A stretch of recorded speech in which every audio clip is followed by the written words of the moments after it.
welcome in everyone to another edition of the GSMC College Football Podcast brought to you by the GSMC Sports Network. We have a great show for you today. There is more news coming out of the playoff discussions. Dennis Dodd dropped a very interesting article on CBS Sports about this. We will jump into all of that. We have an NIL bill that is coming out of Utah after the NCAA rules kind of got cut off by the knees by a federal judge a month ago. Then we're going to get into a little update on the 2025 recruiting cycle. The recruiting doesn't stop in college football, as we all know, so got to keep everyone updated for the incredible group of players that are coming through the high school ranks right now. And then make sure you stick around for later because we have another Good Vibes Monday, and we're going back to the College Football 25. Well, it is a great place to talk, a great thing to talk about. Tons of interesting updates came by way of Chris Fowler this past week, so definitely want to update you all on that. But before we jump in, I want to remind everyone that we get a ton of questions and comments throughout the show, and the best way for y'all to get your questions on the screen and we can have a fun back and forth here is to use the tip and donations link, at the bottom of the screen, gsmcpodcast.net. It's a huge help not only to us here at the network, but to you all to see your questions on the screen and we can have a fun back and forth. Again, that's gsmcpodcast.net. Alrighty, let's jump right in. The playoff is never ending. There has been incredible amounts of discussions and different ideas and things thrown out there. We started with a 6+6 format going into 2024. That then flipped to a 5+7 format, which is going to be the set format going forward in 2024 and 2025. That seems set in stone. All the media deals are done for that, so no problems there. The problem is what happens afterwards, and there has been a lot of contention between the SEC and the Big Ten and everyone else because the SEC and the Big Ten are starting to flex their muscles a little bit. They're seeing that they hold a lot of power in the college football game, and they are wielding it to the best of their ability. So in the most recent update, if you remember, the SEC and the Big Ten both would have 3 auto bids. The Big 12 and the ACC would have 2 each, followed by 1 for the Group of 5 or Notre Dame, depending on where Notre Dame was in that ranking. So there would only be 2 at-large bids. There was a big push for this from the SEC and the Big Ten because part of this new model would be the SEC and the Big Ten champions every year would get the automatic 2 buys, which was obviously very unpopular, as was the 3 auto bids compared to the 2 auto bids among the Big 12 and the ACC decision makers, and I don't necessarily blame them. You want to be right at the table with everyone else. You want there to be no unfair advantages one way or the other. So one of the ideas that has been kicked around as of late, and one of the ideas that seems to be gaining some traction, is a full at-large playoff. This is something that I have wanted to do for the longest time. I never really understood auto bids in a game where you don't play all the opponents that are going to be up for the playoff. You don't play 90% of the opponents that are up for the playoff. So it's hard then to give auto bids out because you don't know how to properly rate different conferences against the other. So I think this is a really interesting development. I think it's something that's probably better overall for the sport, better overall for what the playoff will look like, but there is a big question around this, and I think, it starts, which I talked about a little bit last week with the SEC and the Big Ten. It felt like when they first came into these conversations, they were throwing a lot of stuff at the wall that were always going to be non-negotiables. Were always going to be something that the ACC and the Big 12 took exception to, and for good reason. So it felt like they were going to the table, throwing out some crazy ideas, not really worrying about whether or not a deal was actually struck between all of them, more worrying about their own interests, and then possibly throwing their hands up saying, well, we tried, and moving on and creating their own subdivision separate from the NCAA. That's where it felt like it was all heading. This kind of makes me feel like maybe we're on a track to where everyone's still a part of the party. Everyone still has their fair shot to get in the playoff, and we have a playoff with all of the schools that could possibly be in it because that's the cool part of college sports. You don't want to see, the same matchups between the same teams in the playoff that you saw in the regular season. It's the same reason a lot of people were very much against having Georgia and Bama in a number of years because they had just played in the SEC championship, and you want to mitigate teams having to play back-to-back matchups as much as possible. So I really like that it seems at least that we're heading in a direction where everyone's involved. And I think the SEC and the Big Ten, this is a very good way to keep them in the conversation. If you're the ACC and the Big Ten, there's no reality where you're going to get an even distribution of auto bids in my eyes, just because of the difference between the SEC and the Big Ten and the Big 12 and the ACC. They're two totally different entities at this point with totally different talent levels and totally different teams, right? So I don't think that was ever going to happen. But going to an all at large model, going to a model with no auto bids, you have to earn your way in, and we'll figure it out whether it's playoff committee or something else, figuring out who are the 12 teams or 14 teams, I suppose, in this scenario, or maybe more. I think this is very helpful to the ACC and the Big 12 to feel like they have a seat at the table, to feel like every year when they come in, no matter if it's Miami still in the ACC or if it's Utah and Kansas State and all of those teams, they still have every bit of a shot to get in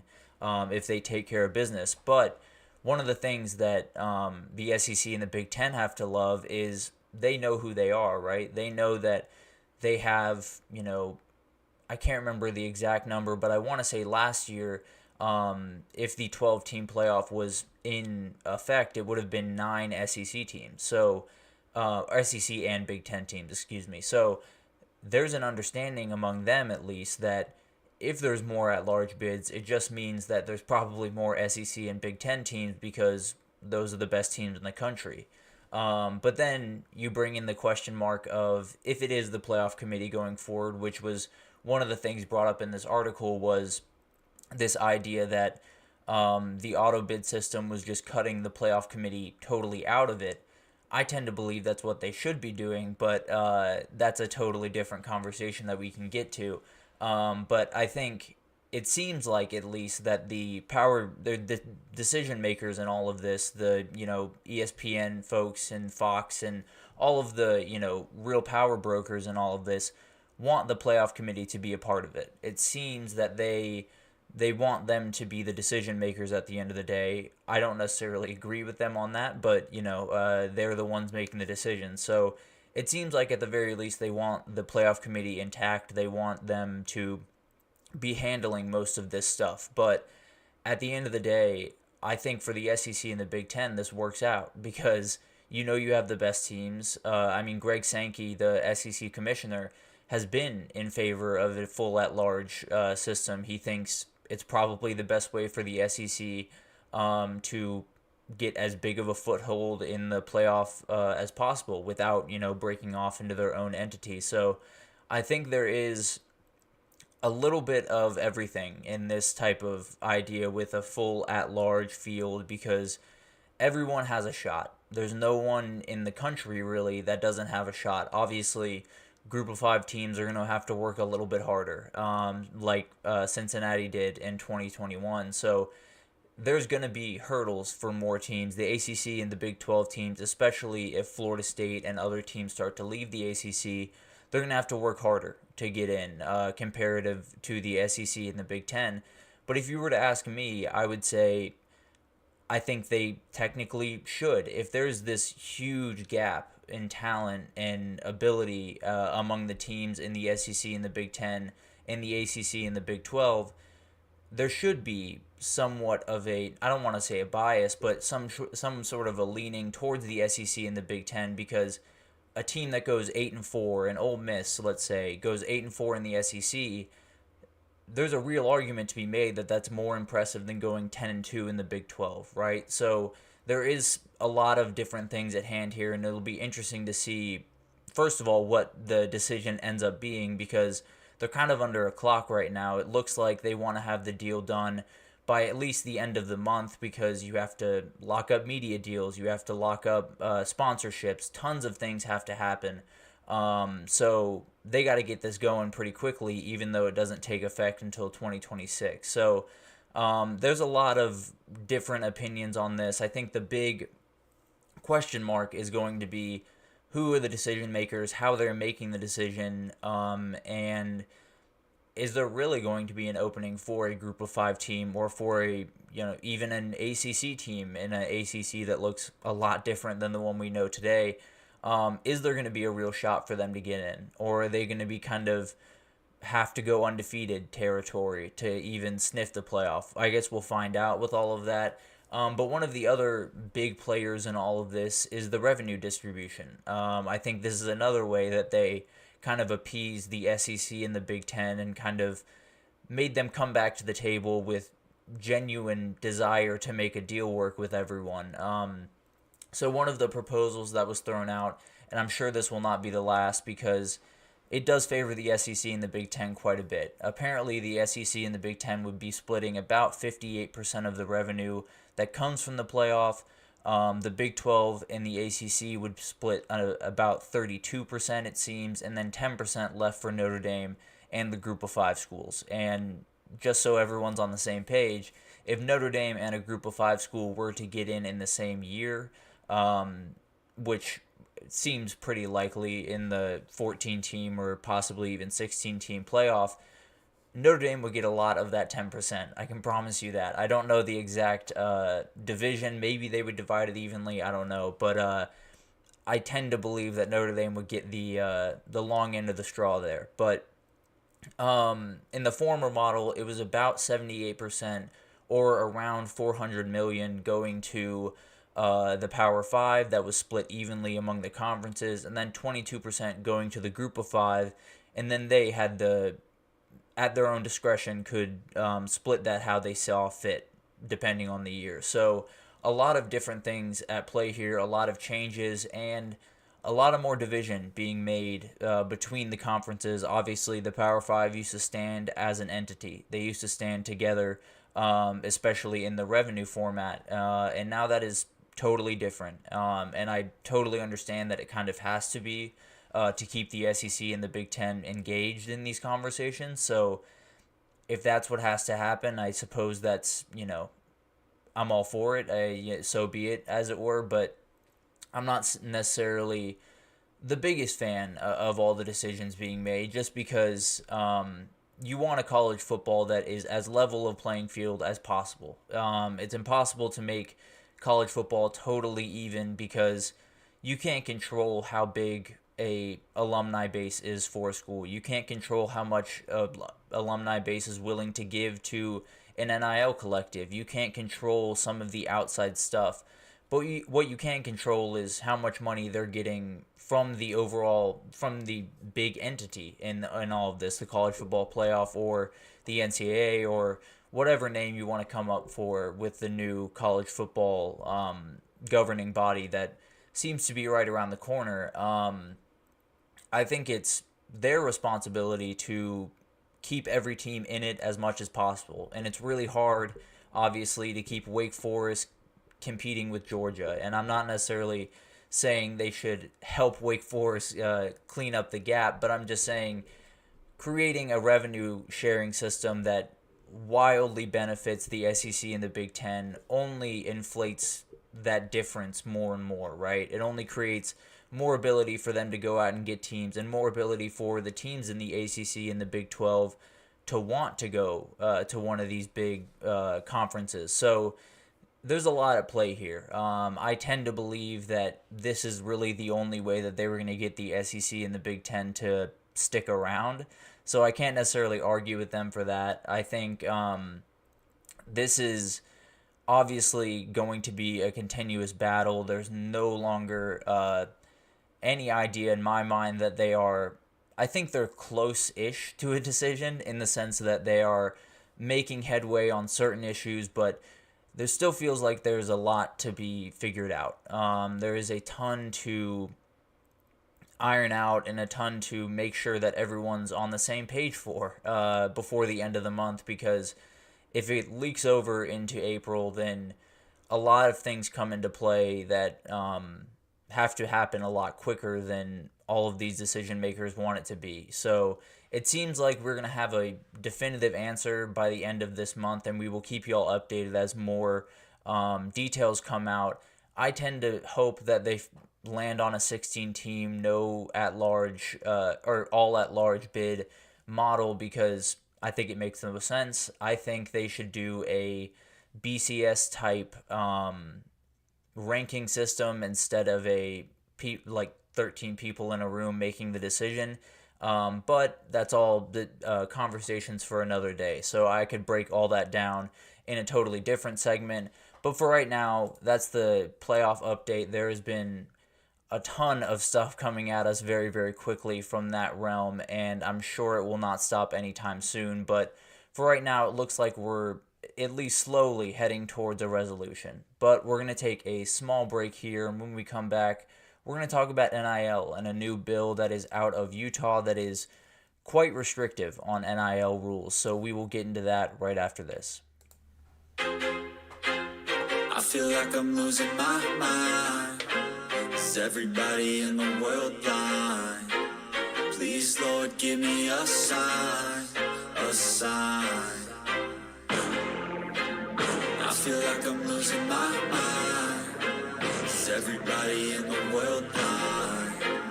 Please, Lord, give me a sign, a sign. I wanna be the greatest. Everybody on the fake shit. I look around and feel like everybody is the fakest. I make this every day and I'm impatient, hoping one day I blow up from the basement. Statement, the top is so vacant. I don't hear shit that I think is amazing. Waiting for my day when I'm playing sold out shows for 1,000 faces. Hey, give me that crown, get in my way and to be put down. It ain't your place, all this my town. If I want that shit, then I'll get it right now. I'm losing it, the noose it fits. I'm losing shit, a stupid myth. You choose to live or choose to dip. You choose to fight or lose your grip and lose a gift. I feel like I'm losing my mind. Is everybody in the world blind? Please, Lord, give me a sign, a sign.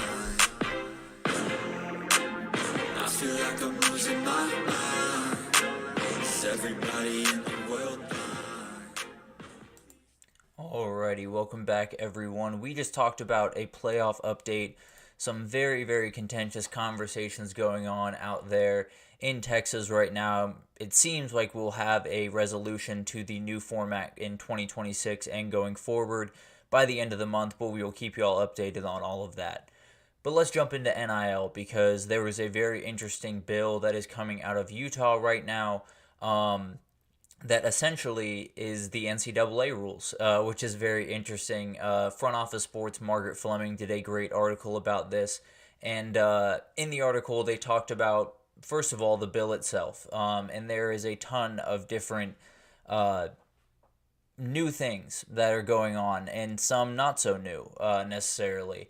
First of all, the number one thing in this bill is NIL partnerships over $600 in the state of Utah would have to be disclosed to the university, which is a rule that was in place by the NCAA that was recently shut down by a federal judge for possibly violating antitrust laws. So very interesting move by Utah. I wonder if this is something that could have the same fate if a student takes exception to that or decides to go against that. It'll be interesting to see if we have a similar court case coming down the barrel around Utah. But another part of the bill is it would ban student athletes from having any partnerships with alcohol, marijuana or tobacco products, vaping or e-cigarettes, controlled substances in any way, gambling, betting, sexually oriented businesses, or some firearms, at least the ones that they as students cannot buy. So a lot of restrictions, a lot of things that they have to keep their minds on as young student athletes, worrying about 10 different things at once. So they now have to worry about these new rules. And this bill has rolled through the House and the Senate in Utah, and it looks like it's going to sail through the last obstacle as well.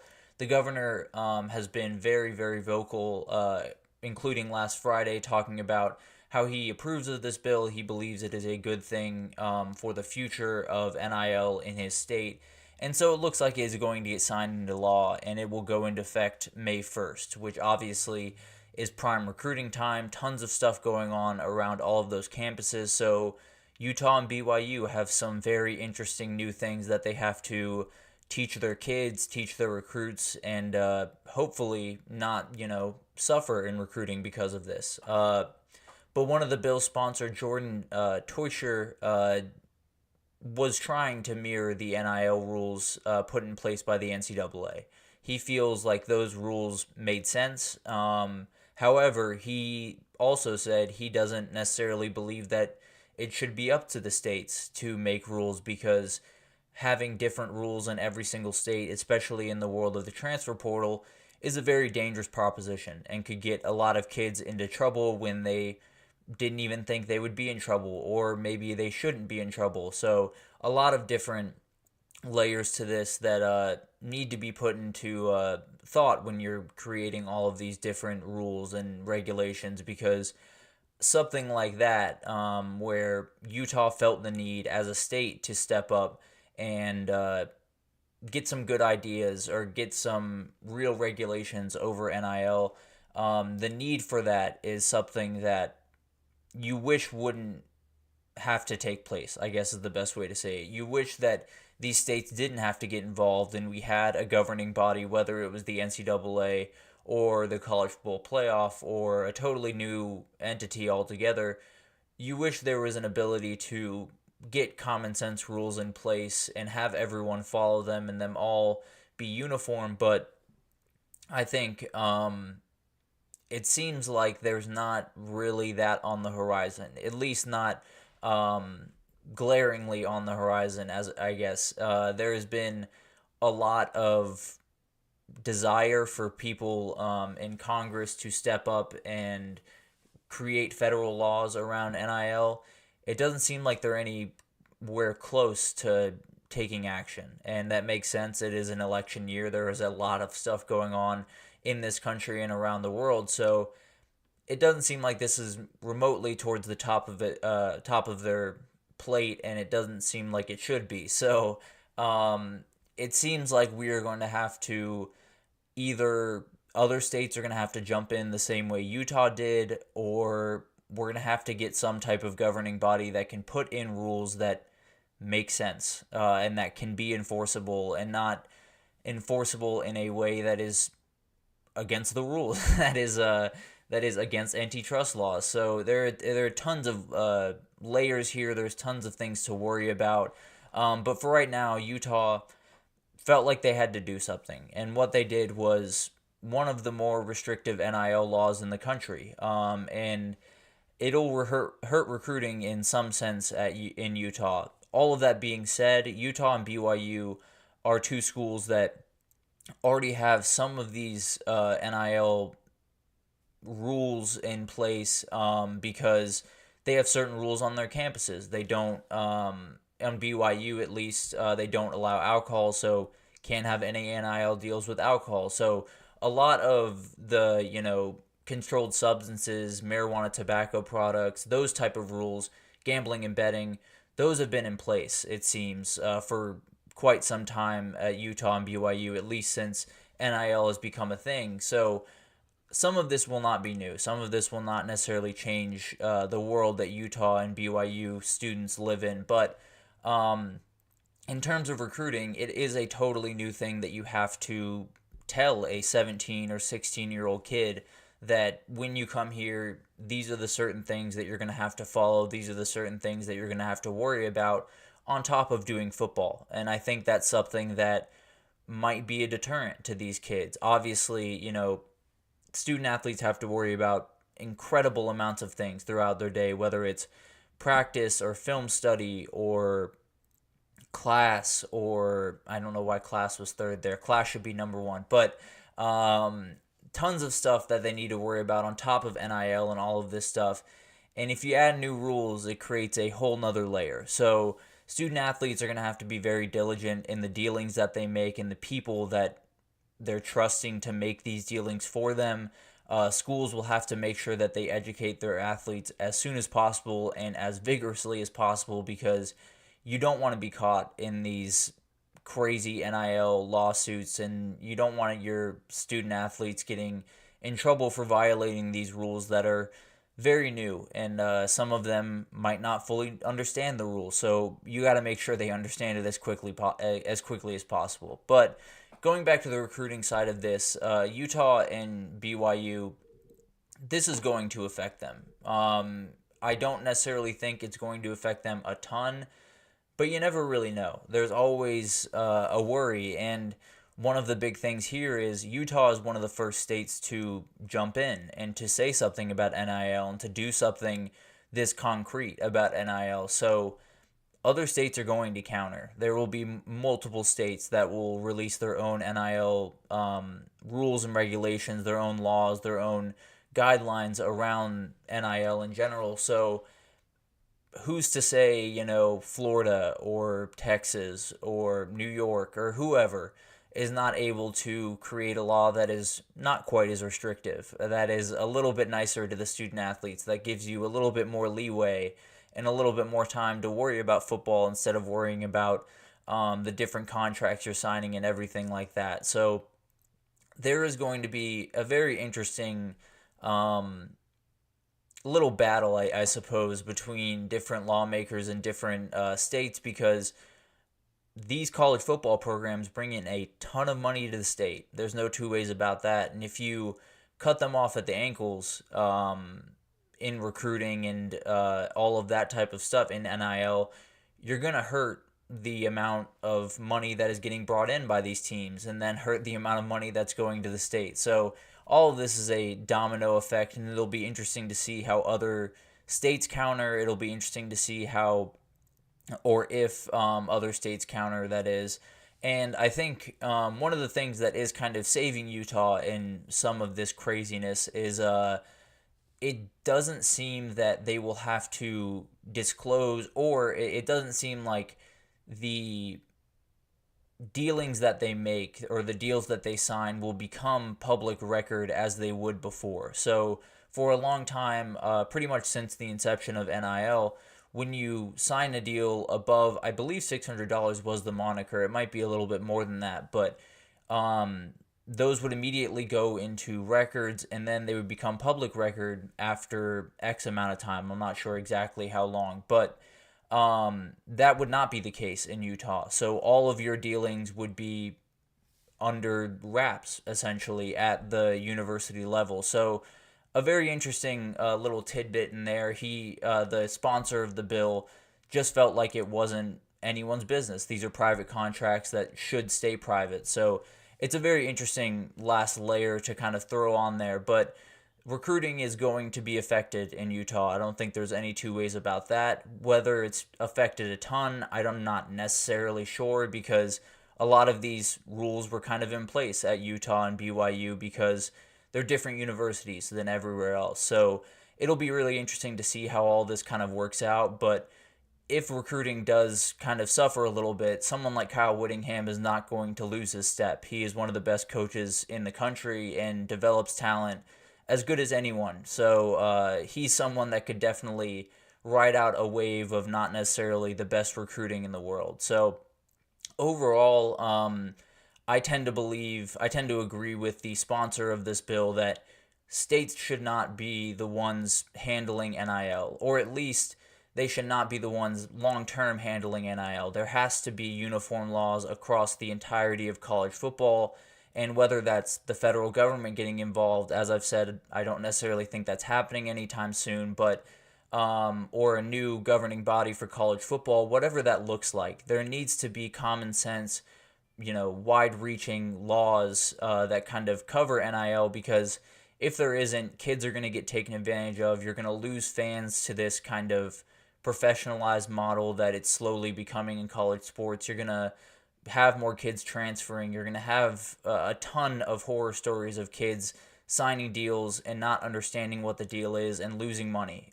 So there's a lot of different things that could happen in this Wild West that we live in. So I guess at least Utah got some type of hat on all of this. It's got some type of a thing to stop the flooding that was happening around the NIL world. But at the end of the day, until a real governing body, a uniform governing body around college football steps up and makes some common sense decisions around NIL, then nothing's really going to change in my eyes. There's still going to be all these problems around it. So the second we have those rules, those comprehensive rules across all conferences, I think we're off and rolling with NIL. But for the time being, it doesn't look like we're remotely close to that. So we'll keep writing that out. We hope that either more states follow Utah's lead, or hopefully a governing body steps up and kind of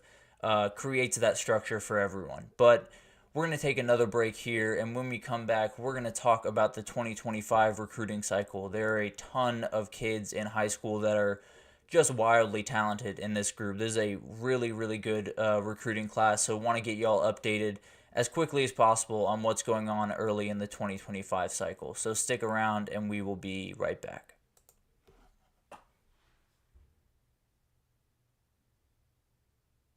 For the best and latest podcasts available anywhere, go to the podcast app on your cell phone and type in GSMC to access free content-rich podcasts on health and wellness, book reviews, sports, entertainment, relationships, social media, movies, technology, finance, and even weird news. Subscribe and download the GSMC Podcast Network's family of shows, available everywhere podcasts are found.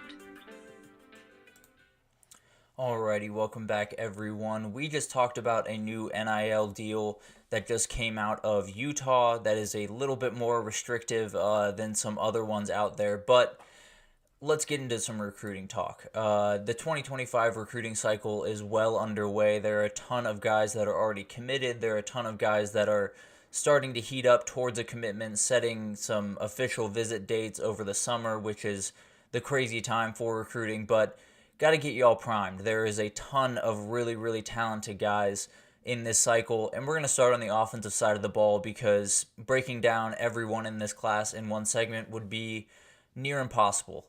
But the Under Armour Next Tour is a tour that goes around to different major cities in the U.S. and shows off some of the best high school talent in those cities. So currently in Dallas, one of the most talent-rich places in the country, and a place that a lot of teams look at when they're trying to recruit kids. So a lot of new news coming out. So I thought I would get y'all up to date. And let's start with the team that is setting the pace in recruiting overall, but especially on the offensive side of the ball in 2025. The LSU Tigers are cooking in every sense of the word. Bryce Underwood is where it all starts, the best quarterback in the country, the best player in the country. Coming down to Baton Rouge from Belleville, Michigan. Obviously, tons of teams are going to keep pushing for this guy. He is absolutely special in every sense of the word. Michigan is obviously, his hometown team, the team that will be pushing for him the hardest. But for right now, LSU has him, and it looks like he is pretty locked in, or as locked in as you can be this early on in the process. Another guy on the LSU group is DeCorian Moore, who is the top wide receiver in the class, number 3 player in the country, committed to the Bayou Bengals from Duncanville, Texas, a remarkable program out in Dallas that is doing just incredible things over the last couple of years. Texas, Ohio State, and Oregon are really going to be the teams that are going to push to the very, very end for Moore. I saw he set up visits to Texas, and I believe Texas A&M as well, early on in June, so 2 teams to definitely watch there. There is going to be a ton of guys going after DeCorian Moore because he is an absolute game changer and definitely the best wide receiver in the country. And then why wouldn't they have the number 1 running back recruit as well, right? Harlem Berry, the one in-state kid of the group, number 12 player in the country, super talented, is just incredible in every way, and this is quite the trio to start the cycle for LSU. I mean, you got to keep them intact, obviously, which is 90% of the battle when it comes to recruiting. But for right now, you have a remarkable trio going into next year where a lot of stuff is up in the air. So you could see a lot of young guys, including Bryce Underwood, starting very early on in their LSU careers. But let's jump into some positions because there are a lot of really, really talented guys. I will definitely not get to all of them today, but I'll try to get around to some of the big boys. So let's start with the quarterbacks, and let's start with Julian Lewis, a USC commit right now from Carrollton, Georgia. And as you can imagine, UGA is pushing as hard as possible. They are someone that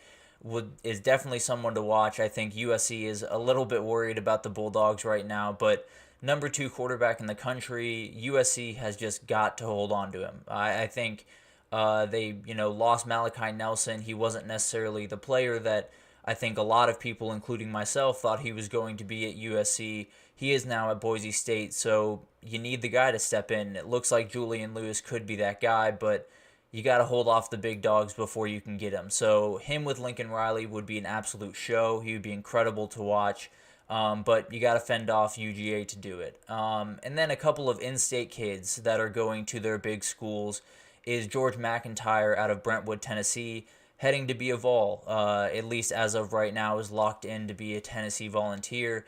And then Taven Sinclair from Bellefonte, Ohio, heading to be a Buckeye. So both those guys deciding to stay in-state at their big-time schools, both incredibly talented and likely will start relatively early. Obviously, Nico Iamaleava over at Tennessee, and then Ohio State has Will Howard with a slew of incredible quarterbacks right behind him. So Taven Sinclair might take a little bit more time, but both very, very talented guys that I'm sure you'll be watching on Saturdays at some point soon.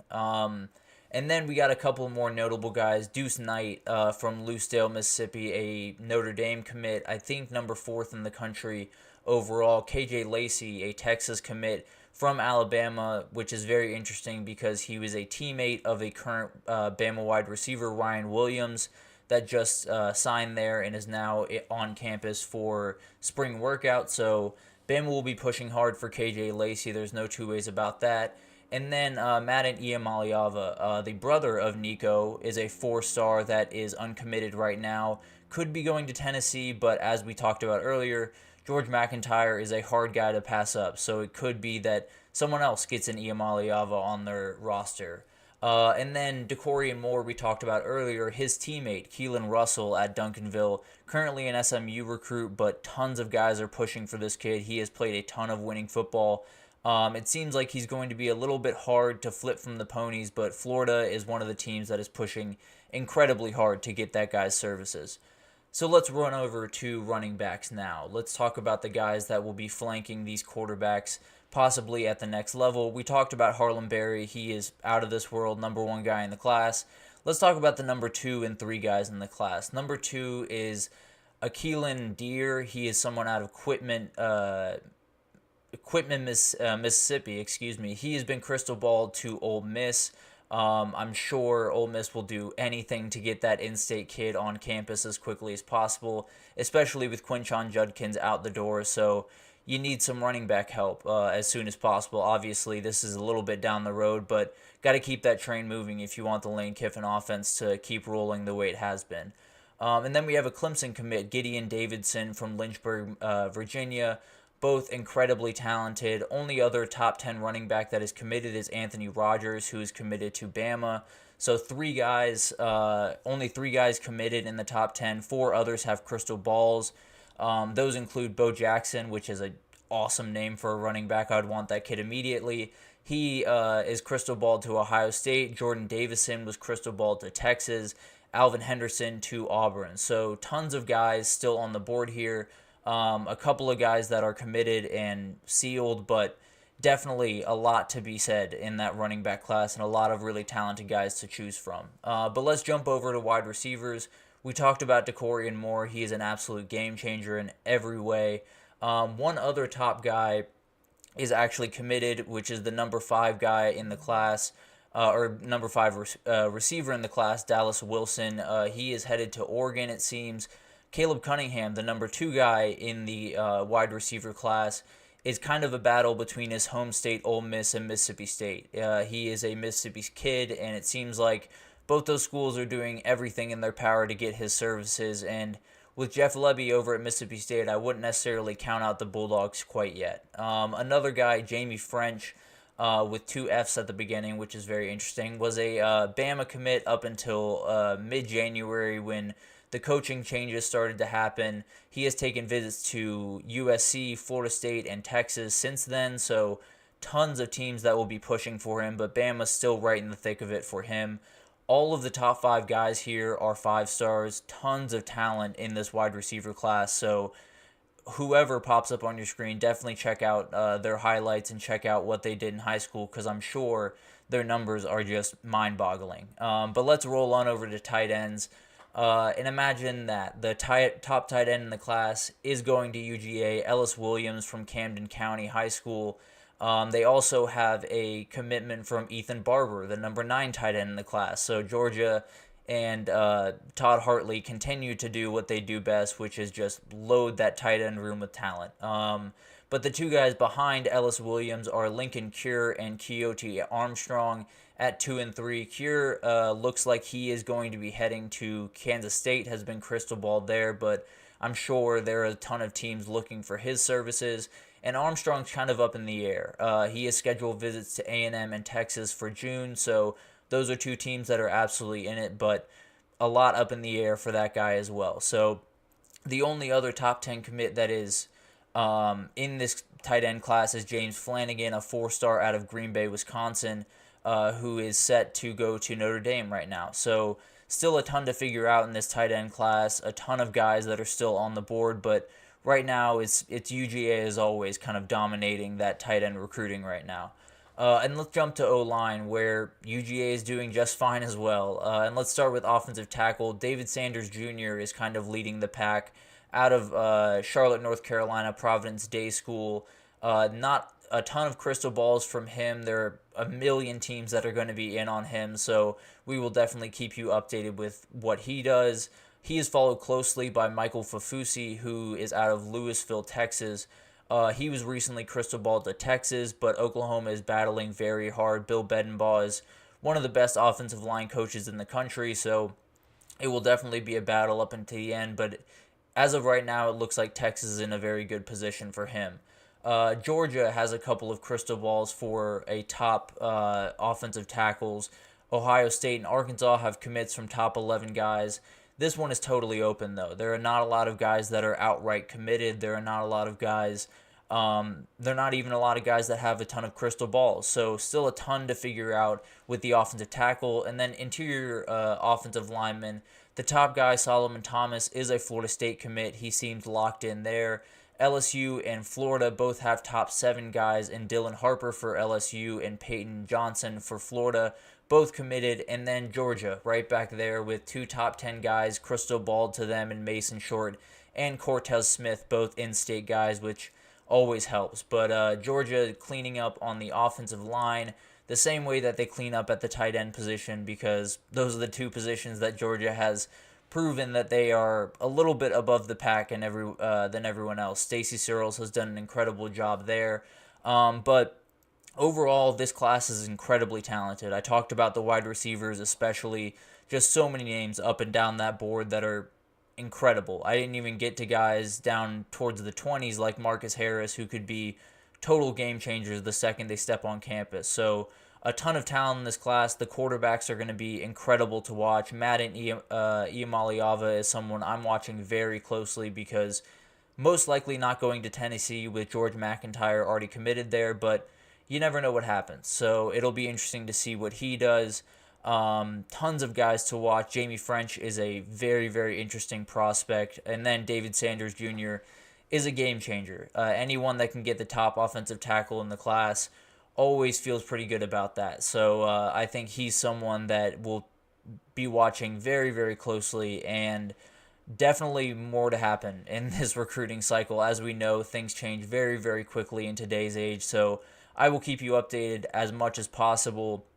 But obviously, as of right now, just to give you guys an idea of where we're sitting with this 2025 recruiting class, because things happen very quickly. So you want to at least know the names going into summer. So we will definitely do defense at some point.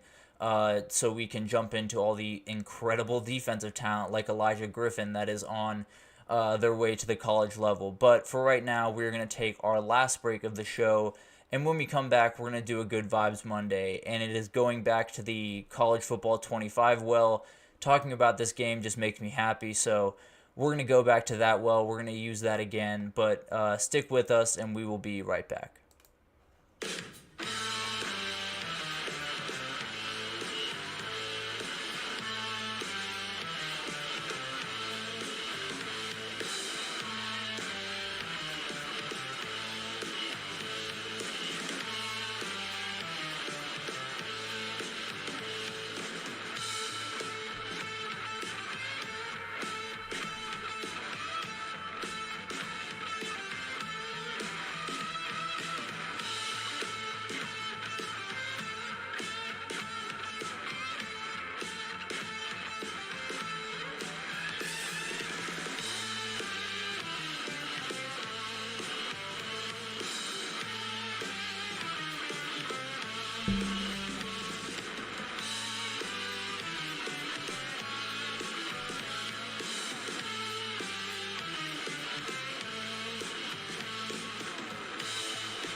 Alrighty, welcome back everyone. We just talked about some of the incredible names across the 2025 recruiting cycle, some of the teams, including LSU, that have jumped out to an incredible start there. And now let's get into some Good Vibes Monday. If you have not tuned in for a Good Vibes Monday yet, it is all about just starting the week off right, starting the week off with something that gets everyone a little bit happy. And I've noticed that going back to the college football 25 game is never a bad strategy to make college football fans in a good mood to start the week. So that's what we're doing tonight. There were some very, very interesting updates that came through this past week and into last week a little bit about the future of this game, and some not so good, some very good. So let's start with the not so good to get that out of the way. As most of you know, I'm sure, Arch Manning has reportedly decided that he will not be in the game. He has opted out. I don't love the decision. I don't much understand the decision, but it's his decision to make, I suppose. So I'm not necessarily going to spend too much time on that. I know there are a lot of people, tearing him down. A lot of people have a lot of big opinions about Arch Manning, let's say that. But at the end of the day, his decision to make. Not the decision I would have made, of course, but, not my decision to make. So another not so great piece of news is the NCAA awards look like they are not going to be in the game. This does not include the Heisman, which is in the game, which is great news. But the Joe Moore Award for the top O-line, Bolitnikoff for the top wide receiver, those type of Walter Camp, all of these awards, Doak Walker. So tons of awards that we all love, that we'd love to be in the game, are not in the game because they felt like the dollar value that was offered to them was not correct based on what they bring to the table. So I hope that is figured out by the time 2026 comes out, but we'll see. It'll be interesting. And as I understand it, guys like Manning or other people that might opt out and that might come out soon cannot be recreated in the game as they were in the past. It seems like they are going to bar you from doing that in some way, whether it's just not letting you put Manning on any jersey, I don't know. But it seems like that's not going to be able to happen, which is not ideal for the people that wanted all the rosters on there to be fully correct. But at the end of the day, it's one player, so game keeps moving.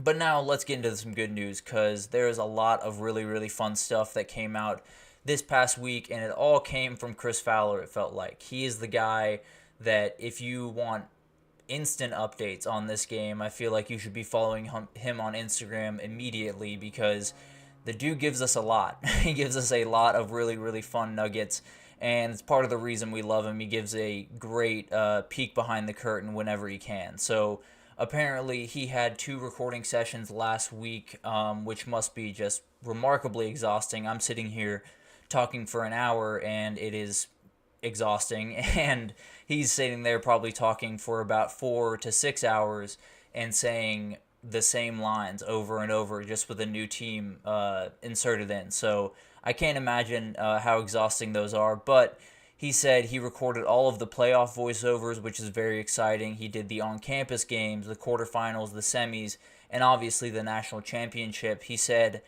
getting to experience a national championship setup in March is incredible, and I gotta imagine this, being able to experience one of the biggest nights in the sport when the sport is not remotely going on has gotta feel pretty good. So I'm a little jealous of him for that, but he did say they would have specific national championship calls for all 134 teams. So he went through from Kansas State to Georgia. There were Kennesaw State to Georgia, a million different teams that he covered throughout this game, and apparently the national championship calls will be specified for all those teams. So pick whatever team you want, whatever small team you love, whether it's Troy, Tulane, it doesn't matter. You will have a specific national championship call, which is always a really, really cool thing.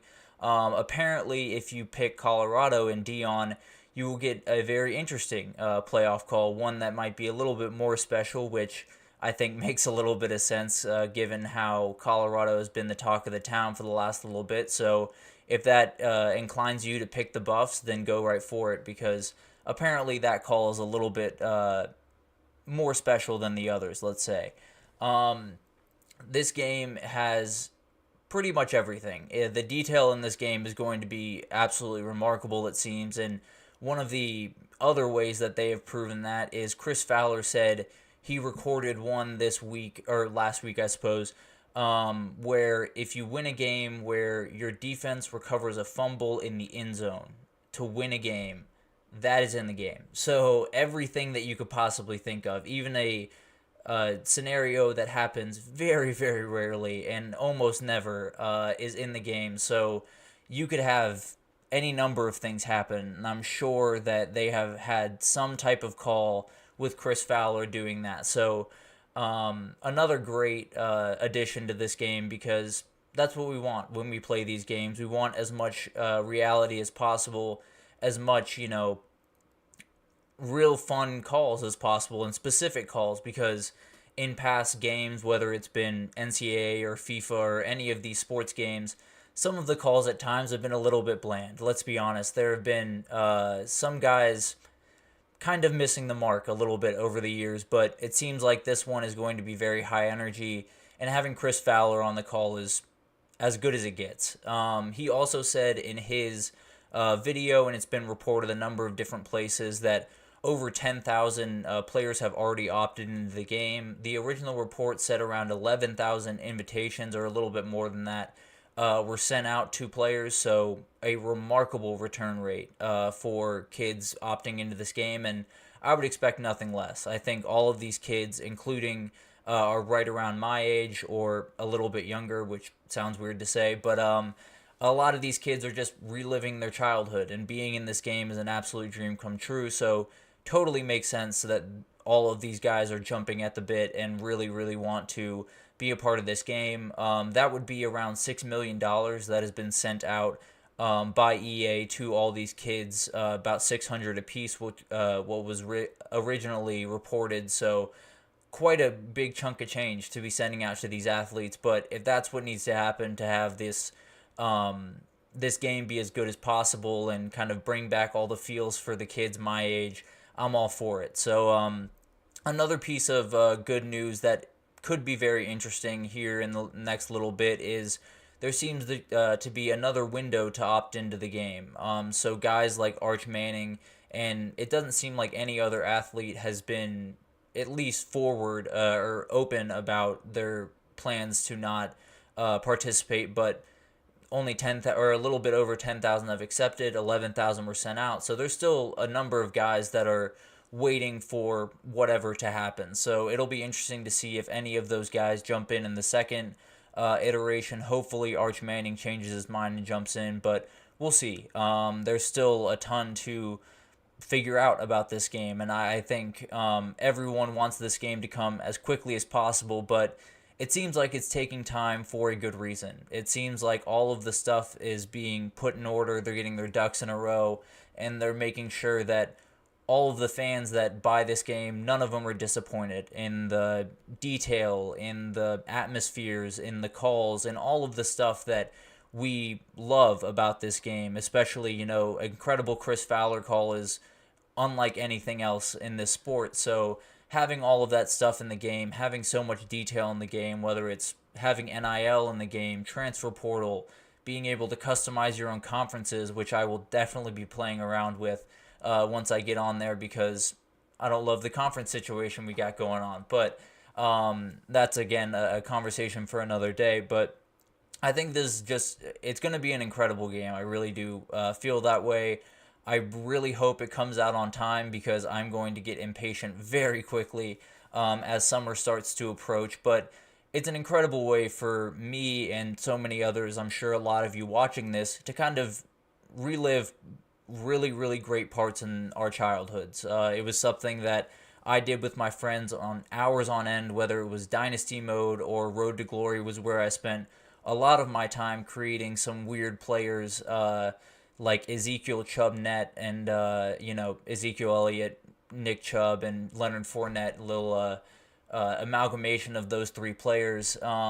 It was just incredible times with all of your buddies around a screen, taking turns playing different games. So it's something that I'm really, really looking forward to. It's something that when it comes out, I will not be locked in on anything as locked in as I will be on my Dynasty mode and getting my players to the championship no matter what school I pick. So I'm extremely excited. I think it's very possible that in the future, when this game does come out, I might just start a weekly segment updating you guys on my Dynasty teams and my Road to Glory players, because, man, it's fun. And I cannot wait to get back on the sticks and get back into that game, because it's my favorite game of all time. Playing 2014 when I was a kid was as much fun as I've ever had. I had every game from I think 2008 to 2014, and we played them nonstop, me and my siblings. So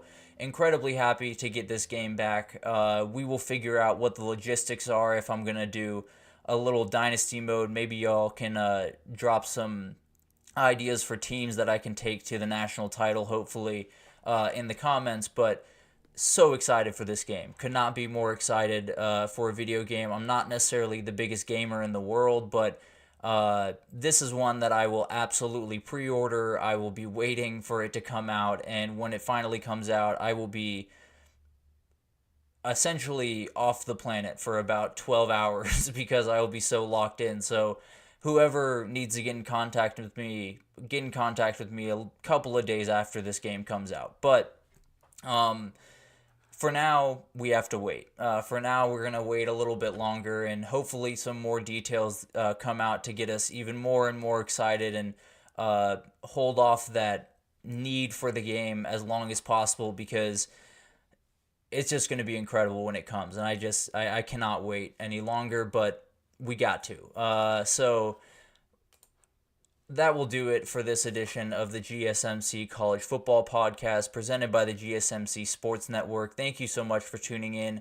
Your support means a ton to us, so please remember to leave a positive review. It makes a huge difference for us here at the network. Also, follow us on Facebook, Twitter, or X, TikTok, Instagram for all the content and updates. We have incredible people doing incredible work here that cover every single sport you could think of, all the way down to wrestling. So anything that you could want is on our channel, so definitely give us a follow. GSMC Sports on YouTube. So incredible content coming out every single day. Definitely check us out. But thank you once again for listening, and I will see you guys tomorrow.